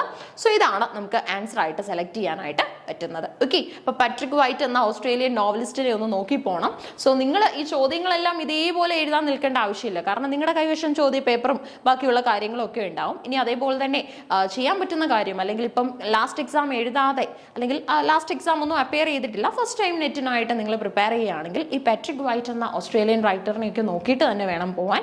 കാരണം ഇതിൽ നിന്നൊക്കെ ചോദ്യങ്ങൾ നമുക്ക് ഇനിയും പ്രതീക്ഷിക്കാനായിട്ട് സാധിക്കും. ഓക്കെ, അപ്പൊ അത്രയും കാര്യങ്ങൾ നമ്മളെ ബുദ്ധിമുട്ടിക്കാതെ തന്നെ കടന്നുപോയി എന്ന് ഞാൻ വിശ്വസിക്കുന്നു. കാരണം ഒത്തിരി ബുദ്ധിമുട്ടില്ലാത്ത ചോദ്യങ്ങൾ തന്നെയായിരുന്നു. പെട്രിക് വൈറ്റിന്റെ ഒക്കെ കേസ് ഓരോരുത്തർക്കും അല്ലെ, ഓരോ കുട്ടികൾക്കും ചിലപ്പോൾ ഈ ഒരു നോബലൊക്കെ അതേ വർഷങ്ങൾ പഠിച്ചിട്ട് പോയവർക്ക് വളരെ ഈസി ആയിട്ട് ഫീൽ ചെയ്ത് കാണും. കാരണം ഒരെണ്ണം കിട്ടിക്കഴിഞ്ഞാൽ തന്നെ നമുക്ക് നെക്സ്റ്റ് വൺ ഗസ് ചെയ്യാനായിട്ടുള്ള പോസിബിലിറ്റി ഇവിടെ ഉണ്ടല്ലോ. അതായത് ഇപ്പൊ നമുക്ക് ഇവിടെ ആൻസർ വന്നത് എ ആൻഡ് ഡി ഉള്ളിയാണ് അല്ലെ. സോ ഇനി നമുക്ക് എല്ലാ ഓപ്ഷൻസിലും ഇപ്പൊ ഈ ഒരു 3 ഓപ്ഷൻ നോക്കിയാൽ അവിടെ എല്ലാം എ നമുക്ക് കാണാനായിട്ട് സാധിക്കും. ഇനി അതേപോലെ തന്നെ എ നിങ്ങൾക്ക് അത്രത്തോളം ഷുവർ ആണെങ്കിൽ ഇനി നമുക്ക് ബിയും ഡിയും ഇയും നോക്കിയാൽ മതി അല്ലെ. ആ സ്റ്റേറ്റ്മെന്റ്സിൽ ഇത് കറക്റ്റ് ആയിട്ട് വരുന്നുണ്ടോ, മാച്ച് ചെയ്ത് വരുന്നുണ്ടോ എന്ന് നിങ്ങൾക്ക് ചെക്ക് ചെയ്യാനായിട്ട് പറ്റും. ഓക്കെ, പിന്നെ നമുക്ക് 5ാമത്തെ ചോദ്യം ഒന്ന് നോക്കാം. അപ്പൊ ഈ ഒരു സെക്ഷനിൽ അല്ലെങ്കിൽ ഈ ഒരു 10 ക്വസ്റ്റ്യൻസ് നമ്മൾ വർക്ക്ഔട്ട് ചെയ്യാനായിട്ടാണ് ശ്രമിക്കുന്നത്. സോ 5ാമത്തെ ചോദ്യം നമുക്കൊന്ന് നോക്കാം. Okay, what is the correct chronological sequence of the famous dramatist in order of their birth? Okay, നിങ്ങളൊക്കെ തന്നെ ഡ്രമാറ്റിസ്റ്റുകളുടെ DOB അല്ലെങ്കിൽ ഡേറ്റ് ഓഫ് ബർത്ത് ഒക്കെ പഠിച്ചവരാണോ? സോ അങ്ങനെയുള്ളവർക്ക് വേണ്ടിയുള്ള ഒരു ചോദ്യമായിരുന്നു ഈ ഒരു ക്വസ്റ്റ്യൻ എന്ന് പറയുന്നത്. ഓക്കെ, അതായത് ക്രോണോളജിക്കൽ സീക്വൻസ് മെയിൻറ്റെയിൻ ചെയ്തുകൊണ്ട് തന്നെ ഈ തന്നിരിക്കുന്ന ഡ്രമാറ്റിസ്റ്റുകളുടെ ആ ഒരു ഇയർ ഓഫ് ബർത്ത് നമ്മൾ മനസ്സിലാക്കണം. Okay, William Congreve, John Dryden, William Wycherley, അതേപോലെ തന്നെ George Bernard Shaw, John Millington Synge. JM Synge എന്ന റൈറ്ററാണ്. ഓക്കെ, ഈ റൈറ്റേഴ്സ് ഒന്നും തന്നെ നിങ്ങൾക്ക് പരിചയമില്ലാത്തവരാവാൻ ചാൻസ് ഇല്ല. കാരണം വില്യം കോൺഗ്രീവിനെ നിങ്ങൾക്ക് അറിയാം, വേ ഓഫ് ദ വേൾഡ് എന്ന ഏറ്റവും ഇമ്പോർട്ടൻ്റ് ആയിട്ടുള്ള ഒരു വർക്ക് ഒക്കെ ചെയ്തിട്ടുണ്ട് അല്ലേ. അറിയാത്തവരൊന്ന് നോട്ട് ചെയ്തോണം. വില്യം കോൺഗ്രീവിന്റെ way of the world, Mirabell, Millamant എന്നൊക്കെ പറഞ്ഞ് ഒരുപാട് ക്യാരക്ടേഴ്സിനെ നമുക്കുണ്ട്. അതേപോലെ തന്നെ നമ്മുടെ കോഴ്സിന്റെ ഭാഗമായിട്ട് ഡീറ്റെയിൽ ആയിട്ട് നമ്മൾ ഈ വർക്ക്സ് പഠിച്ചും പോകുന്നുണ്ട്. ഓക്കെ, ഇനി ജോൺ റൈഡനെ സംബന്ധിച്ചിടത്തോളം നമുക്കറിയാം ഇംഗ്ലീഷ് ലിറ്ററേച്ചറിൽ അല്ലെങ്കിൽ നമ്മുടെ ഫാദർ ഓഫ് ഇംഗ്ലീഷ് ക്രിറ്റിസിസം എന്ന വിശേഷണമുള്ള ഏറ്റവും ഇമ്പോർട്ടൻ്റ് ആയിട്ടുള്ള നിയോ ക്ലാസിക്കൽ പീരീഡിലെ റെപ്രസെന്റേറ്റീവ് റൈറ്റർ ആണ് ജോൺ റൈഡൻ എന്ന് പറയുന്നത്. ഇതിനുശേഷം നമുക്ക് വില്യം വൈഷർലി എന്ന റൈറ്റർ ഉണ്ടായിരുന്നു. സിഗ്നിഫിക്കൻ്റ് ആയിട്ടുള്ള ഒരുപാട് ഡ്രാമാസ് ഒക്കെ എഴുതിയിട്ടുള്ള റൈറ്ററാണ്. ആൻഡ് GB ഷോയെ കുറിച്ച് എനിക്ക് തോന്നുന്നു നിങ്ങൾക്ക് ഇൻട്രൊഡക്ഷൻ ആവശ്യമില്ല അല്ലെ. അതായത് ഒരുപാടാണ് GB ഷോയുടെ കോൺട്രിബ്യൂഷൻസ് എന്ന് പറയുന്നത്. ഡ്രാമാസ് ആണ് കൂടുതലായിട്ടും ഉള്ളത്. ഇനി റൈഡേഴ്സ് ടു ദ സീ എന്ന വർക്ക് ഒന്ന് നോട്ട് ചെയ്തോണേ, ഇടയ്ക്കിടയ്ക്ക് ചോദിക്കാറുണ്ട്. റൈഡേഴ്സ് ടു ദ സീ, ഈ റൈഡേഴ്സ് ടു ദ സീ എന്ന വർക്ക് എഴുതിയത് ആരാണെന്ന് ചോദിച്ചു കഴിഞ്ഞാൽ അത് നമ്മുടെ ജോൺ മില്ലിംഗ്ടൺ സിഞ്ച് എന്ന റൈറ്ററാണ്. JM സിഞ്ച് എന്ന പേരിലാണ് നമ്മൾ ഈ റൈറ്ററിനെ വിശേഷിപ്പിക്കുന്നത്. ഓക്കെ, അപ്പൊ ചോദ്യം ക്ലിയർ ആയല്ലോ. പിന്നെ ആൻസർ പിക്ക് ചെയ്യാലോ നിങ്ങൾക്ക്. Choose the correct answer from the options given below. B C A D E, A C B E D, C B A D E, EBCAD. Okay, question paper എടുത്ത് കൈവച്ച് തന്നെ answer ചെയ്യാനായിട്ട് ശ്രമിക്കുക. അല്ലാത്ത പക്ഷം നിങ്ങൾക്ക് വീണ്ടും ഈ ഒരു സ്ക്രീൻ സ്ക്രോൾ ചെയ്യുന്നതിന്റെ ഭാഗമായിട്ട് വീണ്ടും കാണാനായിട്ട് സാധിക്കും. അതായത് ആ റൈറ്റേഴ്സിന്റെ പേര് ഇവിടെ പ്രൊവൈഡ് ചെയ്തിട്ടുണ്ട്. അതായത് ഇവർ ജനിച്ച വർഷത്തിന്റെ ബേസിൽ ക്രോണോളജി കീപ്പ് ചെയ്തുകൊണ്ട് അതിന്റെ ഉത്തരം കണ്ടെത്താനാണ് പറഞ്ഞിരിക്കുന്നത്. ഡയറക്റ്റ് ക്വസ്റ്റ്യൻ ആണെങ്കിൽ പോലും ഇതിന്റെ ഒരു ഡിഫിക്കൽറ്റി ലെവൽ നോക്കിക്കഴിഞ്ഞാൽ നമുക്ക് ഈസി എന്നോ ആവറേജ് എന്നോ ഒന്നും പറയാൻ സാധിക്കില്ല. കാരണം ബുദ്ധിമുട്ടിക്കുന്ന ഒരു ചോദ്യം തന്നെയാണ്. കാരണം മിക്ക കുട്ടികളും ഇപ്പം ആ റൈറ്റേഴ്സിന്റെ ഒന്നും ഇയർ ബൈഹേർട്ട് ചെയ്ത് പോകുന്നത് അല്ലെ. ഒരുപാടാണ് നമുക്ക് ഇംഗ്ലീഷിലായാലും അതേപോലെ തന്നെ വേൾഡ് ലിറ്ററേച്ചറിലായാലും റൈറ്റേഴ്സ്. അതുകൊണ്ട് തന്നെ എല്ലാ റൈറ്റേഴ്സിന്റെയും ഇയർ ഓഫ് ബർത്ത് ഒന്നും നിങ്ങൾ ബൈഹേർട്ട് ചെയ്തിട്ടുണ്ടാവില്ലേ അല്ലെ. ഫോർ എക്സാമ്പിൾ ഇപ്പോൾ വില്യം ഷേക്സ്പിയറിന്റെ ഒക്കെ ചോദിച്ചു കഴിഞ്ഞാൽ നിങ്ങൾ പെട്ടെന്ന് പറയും. അതായത് 1564 മുതൽ 1660 വരെയാണെന്ന് ഒറ്റയടിക്ക് നിങ്ങൾ ആൻസർ പറയും അല്ലെ. പക്ഷെ ഇത്തരം അല്ലെങ്കിൽ ഇപ്പം കുറച്ച് റൈറ്റേഴ്സിന്റെ ഒക്കെ അറിയായിരിക്കും. ഡ്രൈഡൻ അതേപോലെ തന്നെ GB ഷോ അടക്കമുള്ള റൈറ്റേഴ്സിന്റെ അറിയായിരിക്കും. ഇവിടെ ചോദിച്ചിരിക്കുന്ന കൂട്ടത്തിൽ വൈഷർലിയും മില്ലിംഗ്ടൺ സിഞ്ചും അതേപോലെ തന്നെ നമ്മുടെ കോൺഗ്രീവും ഒക്കെ എത്തിയിട്ടുണ്ട്. സോ അതുകൊണ്ട് തന്നെ ഇനിയുള്ള പഠനത്തിൽ നിങ്ങൾ ആ ഒരു ഇയർ ഓഫ് ബർത്തിനൂടെ പ്രാധാന്യം കൊടുക്കണം. ഇനി അതേപോലെ തന്നെ ഇയർ ഓഫ് ഡെത്തും ക്രോണോളജിയുടെ ബേസിൽ ചോദിക്കാൻ പോസിബിലിറ്റി ഉണ്ട്. അടുത്ത പരീക്ഷയ്ക്ക് ഒരുപക്ഷെ അങ്ങനെയും നമുക്ക് ചോദ്യം പ്രതീക്ഷിക്കാം. ഓക്കെ, ഈ ക്യാൻസൽ ചെയ്ത പരീക്ഷയിൽ ബർത്തിനായിരുന്നു ഇവർ പ്രാധാന്യം കൊടുത്തത്. സോ അടുത്ത തവണ ചിലപ്പോൾ ബർത്തിനെ കുറിച്ചുള്ളതോ അല്ലെങ്കിൽ അവർക്ക് എന്തെങ്കിലും റിസീവ് ചെയ്തിട്ടുള്ള വേൾഡ് ഫേമസ് ആയിട്ടുള്ള പ്രൈസസിനെ കുറിച്ചോ അവരുടെ ഇയർ ഓഫ് ഡെത്തിന്റെ ബേസിൽ ക്രോണോളജി അറേഞ്ച് ചെയ്യാനോ ഒക്കെ നമുക്ക് ചോദ്യങ്ങൾ പ്രതീക്ഷിക്കാം. അപ്പൊ ഇയേഴ്സിന്റെ പ്രാധാന്യം മനസ്സിലായിട്ടുണ്ടാവുമല്ലോ. ധാരാളം ചോദ്യങ്ങൾ ഇയറിൽ നിന്ന് തന്നെ വന്നിട്ടുള്ള ഒരു ചോദ്യപേപ്പർ ആയിരുന്നു ഇത്തവണ നമ്മൾ അറ്റൻഡ് ചെയ്തത്. ഓക്കെ, അപ്പൊ ഇതിന്റെ ആൻസർ പറയട്ടെ. ഇതിന്റെ ആൻസർ വരുന്നത് BCADE എന്നുള്ളതാണ്. ഓക്കെ, BCADE നിങ്ങൾക്ക് തന്നെ മനസ്സിലായിട്ടുണ്ടാവും. ഫസ്റ്റ് ഓപ്ഷൻ ആണ് ഇവിടെ ശരിയായിട്ട് വരുന്നത്. ഓക്കെ, ഫസ്റ്റ് ഓപ്ഷൻ ശരിയാക്കിയവരായിരിക്കുമല്ലോ. സോ ഇത് ആക്ച്വലി നമ്മുടെ ഇയറിന്റെ ബേസ് ചെയ്തിട്ടുള്ള ഒരു ചോദ്യമാണ്. ഈസി ക്വസ്റ്റ്യൻ അല്ലായിരുന്നു എങ്കിൽ പോലും ഇതുവരെയുള്ള ചോദ്യങ്ങളിൽ ഇതായിരുന്നു ഡിഫിക്കൽട്ട് ക്വസ്റ്റ്യൻ അല്ലെങ്കിൽ കുറച്ചൊന്ന് ബുദ്ധിമുട്ടിക്കുന്ന ചോദ്യം എന്ന് പറയുന്നത്. ഇയേഴ്സ് ബൈഹേർട്ട് ചെയ്ത് വെച്ചിട്ടുള്ളവർക്ക് ബുദ്ധിമുട്ടായിട്ടുണ്ടാവില്ല. കാരണം ഓൺ ടൈം തന്നെ നിങ്ങൾക്ക് ആ ഒരു റികളക്ഷന്റെ ഭാഗമായിട്ട് ആൻസർ ചെയ്യാനായിട്ട് പറ്റിയിട്ടുണ്ടാവും. ഓക്കെ, സോ ഇനി നമുക്ക് ചോദ്യങ്ങളുണ്ട്. അടുത്തത് നമുക്ക് വരുന്നത് what is the full form of APA എന്നുള്ളതാണ് ക്വസ്റ്റ്യൻ. APA. ഓക്കെ, ഇത് പലപ്പോഴും നമ്മൾ തന്നെ എന്താണ് നമ്മുടെ PYQ ഡിസ്കഷൻ വീഡിയോയിൽ, അതേപോലെ തന്നെ നമ്മുടെ എന്താണ് അതായത് കോഴ്സിന്റെ ഭാഗമായിട്ട് വരുന്ന സെക്ഷൻ ക്വിസിലൊക്കെ ധാരാളം തവണ ചോദിച്ചിട്ടുള്ള ഒരു ചോദ്യമാണ് APAയുടെ ഫുൾ ഫോം എന്ന് പറയുന്നത്. Okay, physiological association of America, American psychological association, association of America four psychology, അതേപോലെ തന്നെ association of psychology for America. Okay, America എന്ന് റിപ്പീറ്റ് ചെയ്തിരിക്കുന്ന ഒരുപാട് ഓപ്ഷൻസ് ഉണ്ട് അല്ലേ. സോ ഇതിന്റെ കറക്റ്റ് ആൻസർ വരുന്നത് അമേരിക്കൻ സൈക്കോളജിക്കൽ അസോസിയേഷൻ എന്നുള്ളതാണ്. ഓക്കെ, അപ്പൊ APA എന്നുള്ള ഒരു ഷോർട്ട് ഫോമിന്റെ എക്സ്പാൻഷൻ എന്ന് പറയുന്നത് American psychological association. Okay, direct ചോദ്യമാണ്. ഈസി ലെവലൊക്കെ നമ്മൾ എന്താണ് കാൽക്കുലേറ്റ് ചെയ്യുന്ന സമയത്ത് വളരെ ഈസി എന്നുള്ള ഒരു കാറ്റഗറിയിൽ ഇൻക്ലൂഡ് ചെയ്യേണ്ട ചോദ്യമാണ്. ഓക്കെ, APA എന്ന് പറയുന്നത്. ഇങ്ങനെയുള്ള ഷോർട്ട് അബ്രിവേഷൻസ് ഒക്കെ ധാരാളമായിട്ട് പഠിക്കാനായിട്ട് ഇപ്പൊ നമ്മുടെ കോഴ്സിലായാലും യൂണിറ്റ് 5 ഇതേപോലെയുള്ള ഒരുപാട് അബ്രിവേഷൻസ് ഒക്കെ നമ്മൾ പഠിച്ചു പോകുന്നുണ്ട്. ഓക്കെ, സോ ആ കൂട്ടത്തിൽ നിന്നൊക്കെ വന്ന ഒരു ചോദ്യമാണ് APA. ഇനി അതേപോലെ തന്നെ നിങ്ങൾക്ക് ലാസ്റ്റ് യൂണിറ്റ് ഓർമ്മയില്ലേ, അതായത് നമ്മുടെ ആ ഒരു എന്താണ് കൂടുതലായിട്ടും നമ്മുടെ റിസർച്ച് ബേസ്ഡ് ആയിട്ടുള്ള unit. Okay, research techniques in English literature ഒക്കെ ചോദിക്കുന്നുണ്ട്. സോ ആ ഒരു ഏരിയയിലും നമ്മൾ പഠിച്ചിട്ടുണ്ട്. അമേരിക്കൻ സൈക്കോളജിക്കൽ അസോസിയേഷൻ എന്നുള്ളതാണ് APAയുടെ എക്സ്പാൻഷൻ എന്ന് പറയുന്നത്. ഓക്കെ, അടുത്ത നമുക്ക് 7ാമത്തെ ചോദ്യം ഒന്ന് നോക്കാം. 7ാമത്തെ ക്വസ്റ്റ്യൻ. ഓക്കെ, അപ്പൊ 7ാമത്തെ ക്വസ്റ്റ്യൻ നോക്കിക്കഴിഞ്ഞാൽ നിങ്ങൾക്ക് മനസ്സിലാവുന്നത് ഏജ് വൈസ് ലിറ്ററേച്ചറിൽ നിന്നുള്ള ചോദ്യമാണ്. ഓക്കെ, അപ്പൊ കോഴ്സിന്റെ മുൻപായിട്ട് നമ്മൾ ആദ്യം തന്നെ പഠിക്കുന്ന ഏജ് വൈസ് ലിറ്ററേച്ചർ ഉണ്ട് അല്ലെ. ആ ഏജ് വൈസ് ലിറ്ററേച്ചറിൽ നിന്നുള്ള ഒരു ഡയറക്റ്റ് ക്വസ്റ്റ്യൻ തന്നെയാണ് നമ്മുടെ 7ാമത്തെ ചോദ്യം എന്ന് പറയുന്നത്. ഓക്കെ, നോക്കിയാലോ. അപ്പൊ നിങ്ങൾക്ക് ഈ ഏജ് വൈസ് ലിറ്ററേച്ചർ എന്താണെന്ന് അറിയാമോ? കാരണം ഇപ്പം ജനറൽ ആയിട്ടുള്ള അല്ലെങ്കിൽ നെക്സ്റ്റ് എക്സാമിനൊക്കെ പ്രിപ്പയർ ചെയ്യുന്ന കുട്ടികൾ ഈ ക്ലാസ് കാണുന്നുണ്ടാവുമല്ലോ. സോ ഈ ഏജ് വൈസ് ലിറ്ററേച്ചറിൽ നമ്മൾ 10 ഏജുകളാണ് പഠിക്കുന്നത്. 10 എണ്ണം ഉണ്ട്. ഈ ഫസ്റ്റ് ഏജ് ലിറ്ററേച്ചറിൽ ഏതാണെന്നൊന്ന് ആൻസർ ചെയ്യാൻ പറ്റുമോ? അത് നമ്മുടെ ഓൾഡ് ഇംഗ്ലീഷ് പീരീഡ് ആണ്. ഇതിനെ ഫോളോ ചെയ്തുകൊണ്ട് ഒരു ഏജ് വരുന്നുണ്ട്. അതിന്റെ പേര് മിഡിൽ ഇംഗ്ലീഷ് പീരീഡ് എന്നാണ്. ഈ മിഡിൽ ഇംഗ്ലീഷ് കഴിഞ്ഞിട്ടാണ് നമ്മുടെ വില്യം ഷേക്സ്പിയർ ഒക്കെ ഇൻക്ലൂഡഡ് ആയിട്ടുള്ള റെനൈസൻസ് പീരീഡ് ഇൻ ലിറ്ററേച്ചർ വരുന്നത്. നിങ്ങൾ എപ്പോഴും വില്യം ഷേക്സ്പിയറിനെ കണക്ട് ചെയ്ത് വെച്ചിട്ടുണ്ടാവുക നമ്മുടെ എലിസബത്തിയൻ ടൈം പീരീഡിലെ ഏറ്റവും ഇമ്പോർട്ടന്റ് ആയിട്ടുള്ള ഡ്രമാറ്റിസ്റ്റ് എന്ന നിലയിലായിരിക്കും അല്ലെ. അത് വളരെ ശരിയാണ്. ഈ എലിസബത്തിയൻ ടൈം പീരീഡ് എവിടെയാണ് ഇൻക്ലൂഡഡ് എന്ന് അറിയാമോ? അതാണ് റെനൈസൻസ് പീരീഡ് എന്ന് പറയുന്നത്. ഓക്കെ, അപ്പൊ 10 ഏജുകളിൽ ഫസ്റ്റ് വൺ എന്ന് പറയുന്നത് നമ്മുടെ ഓൾഡ് ഇംഗ്ലീഷ് ആണ്. അതിനെ ഫോളോ ചെയ്തുകൊണ്ട് മിഡിൽ ഇംഗ്ലീഷ് വരുന്നുണ്ട്. മിഡിൽ ഇംഗ്ലീഷിന് ശേഷം റെനൈസൻസ് പീരീഡ് എന്ന ഒരു ടൈം പീരീഡ് വരുന്നുണ്ട്. ശേഷം നിയോ ക്ലാസിക്കൽ പീരീഡും അതേപോലെ തന്നെ റൊമാൻറ്റിക് പീരീഡും നമുക്ക് വരുന്നുണ്ട്. ഓക്കെ, ഇത് റെനൈസൻസ് ആണ്, ഇത് റൊമാൻറ്റിക് ആണ്. ഓക്കെ, ഇതിനുശേഷം നമുക്ക് വരുന്നത് വിക്ടോറിയൻ പീരീഡ് ആണ്.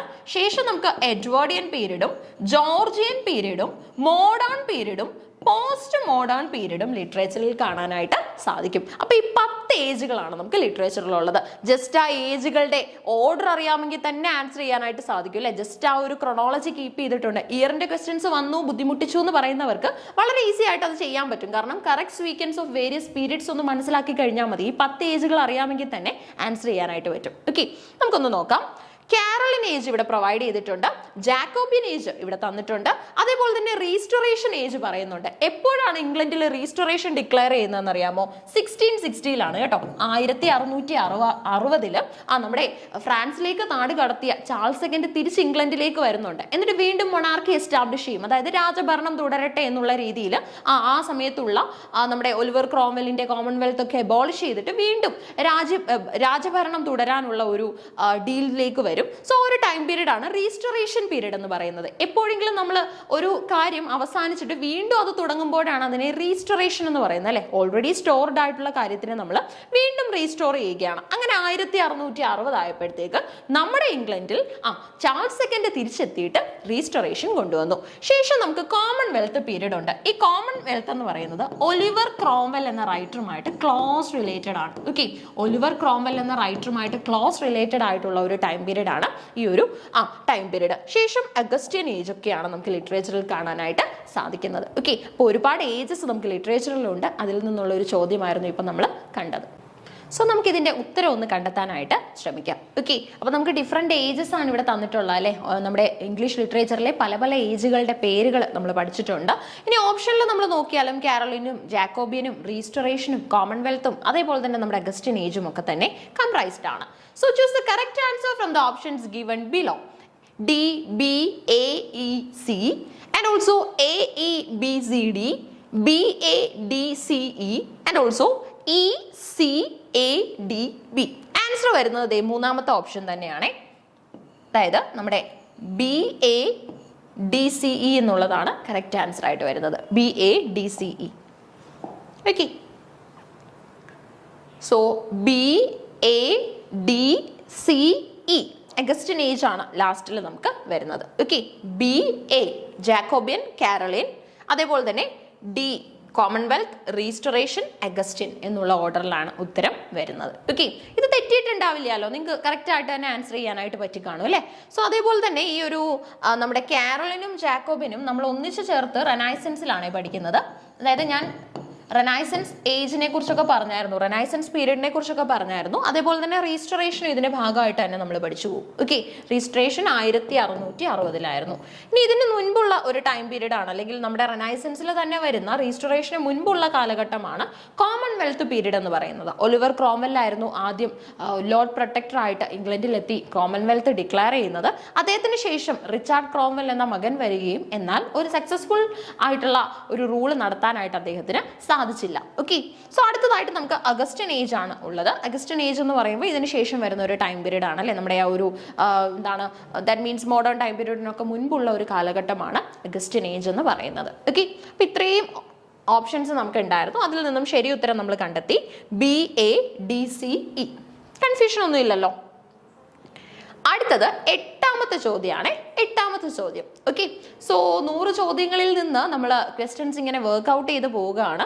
സോ ഈ 100 ചോദ്യങ്ങൾ ഇനി എന്തിനാ പഠിക്കുന്നത്, അല്ലെങ്കിൽ അത് ക്യാൻസൽ ആയില്ലേ എന്ന് വിചാരിക്കുന്നവരുണ്ടെങ്കിൽ അവരോട് പറയാനുള്ളത്, ഈ ചോദ്യങ്ങൾ വീണ്ടും വീണ്ടും പഠിക്കുക. ഈ ചോദ്യങ്ങളുടെ ഓപ്ഷനിൽ നിന്നും പുതിയ ചോദ്യത്തിലേക്കുള്ള ഒരു ഡോർ ഓപ്പൺ ആവും. സോ അങ്ങനെ പഠിക്കുമ്പോഴാണ് എപ്പോഴും കൃത്യമായിട്ട് നമുക്ക് പഠിക്കാൻ പറ്റുന്നത്. കാര്യങ്ങൾ ബൈഹേർട്ട് ചെയ്യേണ്ടി വരുന്നില്ല. അതേപോലെ തന്നെ നിങ്ങൾ വളരെയധികം ടെൻസ്ഡ് ആവില്ല. കാരണം പഠിക്കുന്ന ക്വസ്റ്റ്യൻ കംപ്ലീറ്റ് ആയിട്ട് നമ്മൾ പഠിച്ചങ്ങ് പോവുകയാണ്. ഓക്കെ, ഒരു ചോദ്യമാണ് അല്ലെങ്കിൽ 5 ചോദ്യമാണ് ഒരു ദിവസം പഠിക്കുന്നത്, അതിനായിട്ട് 2 മണിക്കൂർ ചെലവഴിക്കുന്നു എന്നൊക്കെ പറയുന്നവരോട് ആ 5 ചോദ്യങ്ങൾ 2 മണിക്കൂറിലാണ് നിങ്ങൾ പഠിക്കുന്നതെങ്കിൽ പോലും ആ 5 ചോദ്യങ്ങളുടെ A to Z നിങ്ങൾ അറിയുന്നുണ്ട് അല്ലേ. ഓരോ ഓപ്ഷനിലും എന്താണ് പഠിക്കുന്നത്, അതിൽ നിന്ന് എന്ത് ചോദ്യം ഇനി വരാൻ പോസിബിലിറ്റി ഉണ്ട്, ഒക്കെ അനലൈസ് ചെയ്തായിരിക്കും നിങ്ങൾ പോകുന്നത്. ഇനി അതേപോലെ തന്നെ ഇത്രത്തോളം ഡ്യൂറേഷൻ നിങ്ങൾ എടുക്കാൻ ചിലപ്പോൾ റീസൺ എന്ന് പറയുന്നത് ഇപ്പം ആ ടോപ്പിക്ക് അത്ര പരിചയം ഉണ്ടാവില്ല. നമ്മൾ PGക്കൊക്കെ പഠിച്ചു കാണും, പക്ഷേ ആ ടൈം ഗ്യാപ്പ് ഒക്കെ വന്നവർക്ക് അത് ചിലപ്പോൾ അതിനോടൊരു പരിചയക്കുറവൊക്കെ ഉണ്ടായിട്ടുണ്ടാവും. സോ അതിന്റെ ഭാഗമായിട്ടാണ് കൂടുതൽ ടൈം എടുക്കുന്നത്. ഓക്കെ, അത് നമുക്ക് മെയിൻറ്റെയിൻ ചെയ്യാനായിട്ടും അല്ലെങ്കിൽ അത് നമുക്ക് ഓവർകം ചെയ്യാനായിട്ടും ഒക്കെ സാധിക്കും. So which of the following works were edited by gay activists, writers or artists? Okay, gay activist writersഉം അതേപോലെ തന്നെ ആക്ടിവിസ്റ്റുകളും അതേപോലെ തന്നെ ആർട്ടിസ്റ്റുകളും ഒക്കെ ചേർന്ന് എഡിറ്റ് ചെയ്തിരിക്കുന്ന വർക്ക്സ് ഏതൊക്കെയാണെന്നാണ് ചോദിച്ചിരിക്കുന്നത്. Are We Not Men by Philip Brian Harper, Charisma by Erica Edward, Extravagant Objection by Derek Scott, Signifying Monkey, A Theory of Afro-American Criticism by Henry Louis Gates, and also Playing in the Dark, Whiteness and the Literary Imagination by Toni Morrison. Okay, Toni മോറിസന്റെ സ്ഥിരമായിട്ട് ചോദിക്കുന്ന മറ്റൊരു work നമുക്ക് ഉണ്ടായിരുന്നു, അതിന്റെ പേര് the Bluest Eye എന്നായിരുന്നു. Okay, ഇത് ഇപ്പൊ മറ്റൊരു വർക്കാണ്, playing in the dark, whiteness and the literary imagination by Toni Morrison. Choose the correct answer from the options given below. ഈ തന്നിരിക്കുന്നതിൽ നിന്നും നമ്മൾ ശരിയായിട്ടുള്ള ഉത്തരം പിക്ക് ചെയ്യാനായിട്ട് പോവാണ്. BCD only, ABC only, ADE only, ECD only. ഏതാണ് കറക്റ്റ് ആൻസർ വരുന്നത്? കറക്റ്റ് ആൻസർ വരുന്നത് ABC തന്നെയാണ്, തന്നിരിക്കുന്ന ഓർഡർ തന്നെ. Are We Not Men by Philip Brian Harper, Charisma by Erica Edward, Extravagant Objection by Derek Scott. ഈ ഒരു 3 എണ്ണമാണ് ശരിയായിട്ട് വരുന്നത്. ഇതൊക്കെ തന്നെ ഗേ ആക്ടിവിസ്റ്റുകളും അതേപോലെ തന്നെ നമ്മുടെ ആർട്ടിസ്റ്റുകളും റൈറ്റേഴ്സും ഒക്കെ ചേർന്നിട്ട് എഴുതിയിട്ടുള്ള ഏറ്റവും ഇമ്പോർട്ടൻ്റ് ആയിട്ടുള്ള എഡിറ്റ് ചെയ്തിട്ടുള്ള വർക്ക്സ് ആണ്. ഓക്കെ, സോ നമുക്കിപ്പം കൂടുതലായിട്ട് നമ്മുടെ ലിറ്ററേച്ചറിൽ അറിയാമല്ലോ, അതായത് ഇപ്പം ജെൻഡർ ഡിഫറൻസ് ഒക്കെ പണ്ടായിരുന്നു ഒരു വലിയ മാറ്റർ ആയിട്ടുള്ളത് അല്ലേ. ഇപ്പം അതൊക്കെ ഓവർകം ചെയ്തുകൊണ്ട് ഒരുപാട് റൈറ്റേഴ്സ് നമുക്ക് ലിറ്ററേച്ചറിൽ എത്തുന്നുണ്ട് അല്ലേ. സോ അവരുടെയൊക്കെ തന്നെ കോൺട്രിബ്യൂഷൻസ് നമ്മുടെ ലിറ്ററേച്ചറിനെ വളരെയധികം ഫ്ലറിഷ് ചെയ്യാനായിട്ട് സഹായിക്കുന്നുണ്ട്. സോ ഇങ്ങനെയുള്ള ചോദ്യങ്ങളും നമുക്ക് ആ ഒരു കൂട്ടത്തിൽ പ്രതീക്ഷിക്കാനായിട്ട് പറ്റും. ഓക്കെ, അപ്പം എട്ടാമത്തെ ചോദ്യത്തിന്റെ ഒരു ലെവൽ പറയുകയാണെങ്കിൽ ഈസി എന്ന് പറയാൻ പറ്റില്ല, എങ്കിൽ പോലും കറണ്ട് അക്കാഡമിക് കോൺട്രിബ്യൂഷൻസിലൊക്കെ ഒരു ധാരണയുള്ള കുട്ടികൾക്ക് അത് ചെയ്യാനായിട്ട് പറ്റിയിട്ടുണ്ടാവും. Okay, So, what's the correct chronological sequence of the following books of D.H. Lawrence? Okay, Sons and Lovers എന്ന ഏറ്റവും ഇമ്പോർട്ടൻറ്റ് കോൺട്രിബ്യൂഷൻ ഒക്കെ നടത്തിയ റൈറ്റർ ആണ് D.H. Lawrence. ഓക്കെ, അപ്പോൾ ലോറൻസിന്റെ വർക്ക് ആണ് ഇവിടെ ചോദിച്ചിരിക്കുന്നത്. അതിന്റെ കറക്റ്റ് ക്രോണോളജിക്കൽ സ്വീക്വൻസും നമ്മളോട് ആവശ്യപ്പെട്ടിട്ടുണ്ട്. ഓക്കെ, അപ്പോൾ ഈ ക്രോണോളജിയുടെ അടുത്ത കളിയാണ് അല്ലെ, ക്രോണോളജി വന്നിട്ടുള്ള അടുത്ത വർക്കാണ് ഇവിടെ നമ്മൾ കാണുന്നത്. Lady Chatterley's Lover, Sons and Lovers, the Rainbow, the White Peacock, the Plumed Serpent. ഇത്രയും വർക്ക്സ് ഇദ്ദേഹത്തിൻ്റെതാണ് എന്നുള്ള ഒരു പോയിന്റ് ഒക്കെ നമുക്ക് ആദ്യം തന്നെ മനസ്സിലായിരിക്കണം. കാരണം കൃത്യമായിട്ട് ഓരോ വർക്ക്സും എഴുതിയിട്ടുള്ളത് ആരാണെന്നുള്ളത് മനസ്സിലാക്കിയ ഒരു കുട്ടിക്ക് മാത്രമേ അതിന്റെ ക്രോണോളജിയിലേക്കൊക്കെ പോകാൻ പറ്റൂ അല്ലേ. ഇപ്പൊ സൺസ് ആൻഡ് ലവേഴ്സ് എഴുതിയത് D.H. ലോറൻസ് ആണ് എന്നുള്ളതാണ് നിങ്ങളെ സംബന്ധിച്ചിടത്തോളം ആദ്യം നിങ്ങൾ അറിഞ്ഞിരിക്കേണ്ട കാര്യം. അതിനുശേഷമാണ് നമ്മൾ അതിന്റെ ക്രോണോളജിയിലേക്കും മറ്റുള്ള ഇന്റേണൽ ആയിട്ടുള്ള ഡേറ്റാസിലേക്കും പോകുന്നത്. ഓക്കെ, സോ ഈ കാര്യങ്ങളൊന്ന് മനസ്സിലാക്കിക്കൊള്ളുക. Choose the correct answer from the options given below. ഈ തന്നിരിക്കുന്ന ഓപ്ഷനിൽ നിന്നും കറക്റ്റ് ആയിട്ടുള്ള ആൻസർ നമ്മൾ പിക്ക് ചെയ്യാനായിട്ട് പോവാണ്. ABDCE, DBCEA, BDECA and also EABCD. Okay, EABCD. ഇതിൽ ഏതാ കറക്റ്റ് ആൻസർ വരുന്നത്? ഓപ്ഷൻസ് ആൻസർ ചെയ്തവർക്കും അറിയായിരിക്കുമല്ലോ, BDECA ആണ്. ഓക്കെ, ക്വസ്റ്റ്യൻ പേപ്പറിൽ കയ്യിലുണ്ടെങ്കിൽ നിങ്ങൾ ഉറപ്പായിട്ടും അത് ടിക്ക് ചെയ്തിട്ടൊക്കെ ഉണ്ടാവും ഇത്രയും ടൈം ഗ്യാപ്പിനുള്ളിൽ അല്ലേ. സോ ഒരു ആൻസർ നിങ്ങൾ ചെയ്തത് തെറ്റാണെങ്കിൽ അത് തിരുത്തിക്കൊള്ളുക. കറക്റ്റ് ആൻസേഴ്സ് ഒക്കെ മനസ്സിലാക്കി പോകേണ്ടത് വളരെ അത്യാവശ്യമാണ്. ഓക്കെ, അപ്പൊ മൂന്നാമത്തതാണ് നമുക്ക് ശരി ഉത്തരമായിട്ട് പരിഗണിക്കാൻ പറ്റുന്നത്. അടുത്ത നമുക്ക് ആ ലാസ്റ്റ് ക്വസ്റ്റ്യൻ ഒന്ന് നോക്കിയാലോ. ദാറ്റ് മീൻസ് ഒരു 10ാമത്തെ ചോദ്യമാണ് നമ്മൾ ഇവിടെ അനലൈസ് ചെയ്യാനായിട്ട് പോകുന്നത്. Literature review provides. ഈ ലിറ്ററേച്ചർ റിവ്യൂവിന്റെ ഐഡിയാസ് ഒക്കെ നിങ്ങൾ ഏത് യൂണിറ്റിലാണ് പഠിച്ചത്? 10ാമത്തെ യൂണിറ്റ് ഓർമ്മയില്ലേ? നമ്മുടെ നെറ്റ് എക്സാമിന്റെ NDA UGC നെറ്റ് എക്സാമിന്റെ 10ാമത്തെ യൂണിറ്റിൽ നിങ്ങൾ പഠിക്കുന്ന ഒരു ഐഡിയ ആണ് ലിറ്ററേച്ചർ റിവ്യൂ എന്ന് പറയുന്നത്. നമ്മളൊരു തീസീസോ അല്ലെങ്കിൽ നമ്മളൊരു ഡെസർട്ടേഷൻ ഒക്കെ ചെയ്യുന്ന സമയത്ത് ഈ റിവ്യൂസ് നമ്മളെ ഒരുപാട് സ്വാധീനിക്കാറുണ്ട്. ഓക്കെ, ഇപ്പൊ നമ്മളൊരു ഏരിയയിൽ വർക്ക് ചെയ്യാനായിട്ട് പോവാണ്. ഇപ്പൊ നമ്മൾ ആഫ്രിക്കൻ ഫീമെയിൽ റൈറ്റേഴ്സിന്റെ സഫറിങ്ങിനെ കുറിച്ചാണ് എഴുതാൻ പോകുന്നതെങ്കിൽ അതിനു മുൻപുള്ള നമ്മുടെ ഏറ്റവും പോപ്പുലർ ആയിട്ടുള്ള ആഫ്രിക്കൻ ഫീമെയിൽ റൈറ്റേഴ്സിന്റെ ഒക്കെ തന്നെ വർക്ക്സും അതിനെക്കുറിച്ചുള്ള ക്രിട്ടിക്സിന്റെ പോയിന്റ് ഓഫ് വ്യൂസും ഒക്കെ നമ്മൾ മനസ്സിലാക്കും അല്ലേ. സോ അതിനെയാണ് ലിറ്ററേച്ചർ റിവ്യൂ എന്ന് പറയുന്നത്. ഇനി അതേപോലെ തന്നെ നിങ്ങൾ സ്വന്തമായിട്ട് ചെയ്യാൻ പോകുന്ന ആ ഒരു പ്രോജക്റ്റിന്റെ റിവ്യൂ സെറ്റ് ചെയ്യേണ്ടതും നിങ്ങളുടെ ഉത്തരവാദിത്തമായിട്ട് വരും അല്ലേ. സോ ആ ഒരു ലിറ്ററേച്ചർ റിവ്യൂ എന്ന് പറഞ്ഞാൽ നമ്മുടെ വർക്കിനെ കുറിച്ചുള്ള ഒരു സം ടോട്ടൽ അവിടെ നിന്നും കിട്ടും. ഓക്കെ, ഹൈപ്പോത്തിസിസിനൊക്കെ ശേഷമുള്ള ഒരു സ്റ്റേജ് ആണ് ഞാൻ പറയുന്നത്. ഹൈപ്പോത്തിസിസ് എന്ന് പറയുമ്പോൾ അറിയാമല്ലോ, ടെന്റേറ്റീവ് ആയിട്ടുള്ള സ്റ്റേറ്റ്മെന്റ്സ് ആണ്. അതൊക്കെ തന്നെ ചേഞ്ച് ചെയ്യാനുള്ള പോസിബിലിറ്റി 10% ആണ്, അല്ലെങ്കിൽ വളരെയധികം അതിനുള്ള പോസിബിലിറ്റി കൂടുതലാണ്. എന്നും സംഭവിക്കാം എന്നുള്ളതാണ് ഹൈപ്പോത്തിസിസിന്റെ പ്രത്യേകത. ചിലപ്പോൾ അത് ശരിയാകാം, അല്ലെങ്കിൽ അതിനകത്തിലൊക്കെ തന്നെ എന്താണ് ആ ചേഞ്ചസ് വരാം, അല്ലെങ്കിൽ അതൊക്കെ തന്നെ നമ്മൾ ഫിൽട്ടർ ഔട്ട് ചെയ്ത് ഏറ്റവും കറക്റ്റ് ആയിട്ടുള്ളത് സ്റ്റേറ്റ് ചെയ്യേണ്ട ആവശ്യകതയൊക്കെ അവിടെ ഉണ്ടാകും. ഓക്കെ, സോ ലിറ്ററേച്ചർ റിവ്യൂ എന്താണ് തരുന്നത്? സൈറ്റേഷൻ ഡീറ്റെയിൽസ് ആണോ, അതോ discussion of the following of the works already researched in a relevant subject area ആണോ, a list of primary sources ആണോ, provides hypothesis of the research undertaken? ഏതാ ശരി ഉത്തരമായിട്ട് വരുന്നത്? Discussion of works already researched in a relevant subject area. അതിനകത്ത് നിങ്ങൾക്ക് confusion ഒന്നും ഉണ്ടാവില്ല, അല്ലെങ്കിൽ വളരെ ഡയറക്റ്റ് ആയിട്ടുള്ള ഒരു ചോദ്യമാണ്. നമ്മൾ പലപ്പോഴും നമ്മുടെ പ്രീവിയസ് ഇയർ ഡിസ്കഷൻ വീഡിയോസിലൊക്കെ പറഞ്ഞിട്ടുള്ള ഒരു ചോദ്യം കൂടെയാണ് ലിറ്ററേച്ചർ റിവ്യൂവിനെ കുറിച്ചുള്ള ചോദ്യം. ഇത് തന്നെ നമ്മുടെ ആ ഒരു യൂണിറ്റ് അതേപോലെ തന്നെ സെക്ഷൻ ടെസ്റ്റുകളുടെ ഭാഗമായിട്ടും പലപ്പോഴും പ്രൊവൈഡ് ചെയ്തിട്ടുണ്ട്. ഓക്കെ, അപ്പൊ ലിറ്ററേച്ചർ റിവ്യൂവിന്റെ ചോദ്യം വളരെ സിമ്പിൾ ആണ്. ഓക്കെ, അപ്പൊ ഇതെന്ന് പറഞ്ഞാൽ ഒരു ഡിസ്കഷൻ ആണ് of the works already researched in a relevant subject area. അതായത് ഒരു പെർട്ടിക്കുലർ ഏരിയയിൽ നമ്മൾ റിസർച്ച് ചെയ്തിട്ടുള്ള വർക്കിന്റെ ഐഡിയാസ് ആണ് ഇവിടെ നമ്മൾ കൊടുക്കുന്നത്. ഓക്കെ, ഇനി ഹൈപ്പോത്തിസിസ് എന്താണെന്ന് ചോദിച്ചു കഴിഞ്ഞാൽ ടെന്റേറ്റീവ് സ്റ്റേറ്റ്മെന്റ് ആണ്. ഇപ്പൊ നമ്മൾ ടെന്റേറ്റീവ് ആൻസർ കീ എന്നൊക്കെ കേട്ടിട്ടുണ്ടാവും അല്ലെ. ഇപ്പൊ കോമ്പറ്റേറ്റീവ് എക്സാമിന്റെ ഭാഗമായിട്ട് നിൽക്കുന്ന കുട്ടികളെ സംബന്ധിച്ചിടത്തോളം ടെന്റേറ്റീവ് എന്നുള്ള വാക്ക് വളരെ സുപരിചിതമാണ് അല്ലെ. സോ ടെന്റേറ്റീവ് എന്ന് പറഞ്ഞു കഴിഞ്ഞാൽ ഹൈപ്പോത്തിസിസ് തന്നെയാണ്, കാരണം അത് താൽക്കാലികമായിട്ടുള്ളതാണ്. അതിനകത്ത് എന്ത് തരത്തിലുള്ള ചേഞ്ചസും വരാനുള്ള പോസിബിലിറ്റി നമുക്ക് കാണുന്നുണ്ട്. അതേപോലെ തന്നെ പ്രൈമറി സോഴ്സസ്, നമ്മൾ പ്രൈമറി, സെക്കൻഡറി, ടെറിഷറി സോഴ്സസിനെ കുറിച്ചൊക്കെ പഠിച്ചിട്ടുണ്ട് അല്ലെ. പ്രൈമറി ആയിട്ട്, സെക്കൻഡറി ആയിട്ട്, അതേപോലെ തന്നെ ഇതിന്റെ തമ്മിലുള്ള ബ്ലെൻഡ് ആയിട്ടുള്ള ടെറിഷറി സോഴ്സസ് ഒക്കെ തന്നെ നമുക്ക് പലതരത്തിലുള്ള ഡേറ്റാസ് പ്രൊവൈഡ് ചെയ്യുന്നുണ്ട്. ഇനി നമുക്ക് കൃത്യമായിട്ട് ഇപ്പൊ നമുക്ക് 100% വാലിഡ് ആയിട്ട് പറയാൻ പറ്റുന്നതൊക്കെ തന്നെ പ്രൈമറി സോഴ്സസ് ആയിരിക്കും, അല്ലെങ്കിൽ പ്രൈമറി ഡേറ്റാസ് ആയിരിക്കും. കാരണം അതൊക്കെ തന്നെ നമ്മൾ ഫ്രഷ് ഹാൻഡ് അല്ലെങ്കിൽ നമ്മൾ ഫസ്റ്റ് ഹാൻഡ് നോളജിലൂടെ നമ്മൾ കണ്ടെത്തിയ ഡീറ്റെയിൽസ് ഒക്കെ ആയിരിക്കും അതിനകത്തുള്ളത് അല്ലേ. സെക്കൻഡറി വരുന്ന സമയത്ത് നമ്മൾ കുറച്ചും കൂടെ റെഫറൻസുകളിലേക്ക് പോകുന്നുണ്ട്.